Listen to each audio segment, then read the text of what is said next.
Live from NPR News, I'm Rob Hedrick. Calling voting restrictions Jim Crow 2, President Biden today used a speech in Georgia to endorse changing Senate rules that have stalled voting rights legislation from going through, saying it's time to choose democracy over autocracy, and he called for passage of the Freedom to Vote Act now. This is not about me or Vice President Harris or our party. It's about all of us. It's about the people. It's about America. Hear me plainly. The battle for the soul of America is not over. Biden touched on the January 6th assault on the U.S. Capitol aimed at overturning the legitimate election. Current Senate rules effectively require 60 votes to advance most legislation, or the administration would seek to carve out an exemption to the filibuster for this particular bill. The U.S. has hit a new day pandemic record. More patients hospitalized with COVID-19 now than at any point in the pandemic. That's according to data from the Department of Health and Human Services. Here's NPR's Will Stone. There are close to 146,000 COVID hospitalizations right now in the United States. That's higher than the previous record set just about a year ago during that winter surge. Patients with COVID now fill about 30% of ICU beds nationwide. Pediatric COVID hospitalizations are also at the highest rate of the pandemic. The strain is being felt all over the country. Bradley Dreyfus is an ER doctor in Tucson. We are not able to get patients where they need to be because our system is literally collapsing. And the consequences can be deadly when hospitals get overcrowded. Research from the pandemic shows the chance of dying rises both for COVID and non-COVID patients. Will Stone, NPR News. Officials from the U.S. and Russia are meeting overseas this week to discuss security issues. But back home, U.S. government officials are reminding companies to be wary of Russian hackers. NPR's Janet McLaughlin is reporting on the new government advisory. Government cybersecurity officials published a detailed new report Tuesday about the cyber threat from Russia, particularly to U.S. critical infrastructure.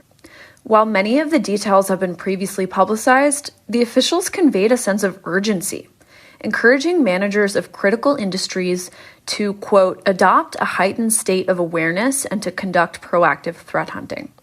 That includes logging activity on networks, watching out for suspicious logins, and backing up critical data.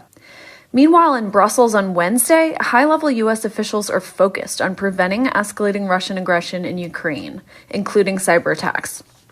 Jenna McLaughlin, NPR News, Washington. Stocks rebounded from earlier losses amid some confidence as the Fed's plan for tackling higher inflation. The Dow was up 183 points, the Nasdaq rose 210 points. This is NPR. Pharmaceutical company Pfizer says it's cutting its U.S. sales force. Among expectations, doctors and other healthcare providers will want fewer face-to-face interactions with salespeople even after the COVID-19 pandemic ends. The move comes as the company is expected to announce more than $80 billion in revenue in 2021 on strong sales of its COVID-19 vaccine. Pfizer's forecasting even stronger revenue growth this year. The president of the European Parliament, David Sassoli, has died. His death came after a brief hospitalization. More from NPR's Terry Schultz. Flags are at half staff at European Union institutions in honor of David Sassoli. The death of the European Parliament president came as a shock to many, as his office announced just a day ago he'd been hospitalized since December 26th.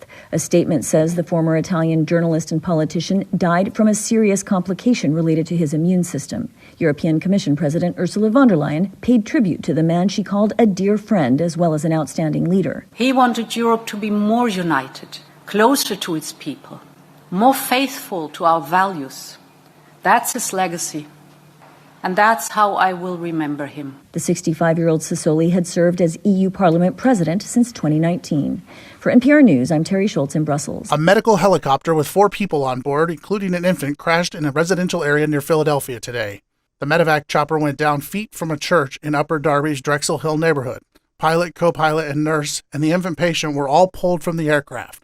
The child was taken to the hospital. The others were okay. I'm Rob Hedrick, NPR News.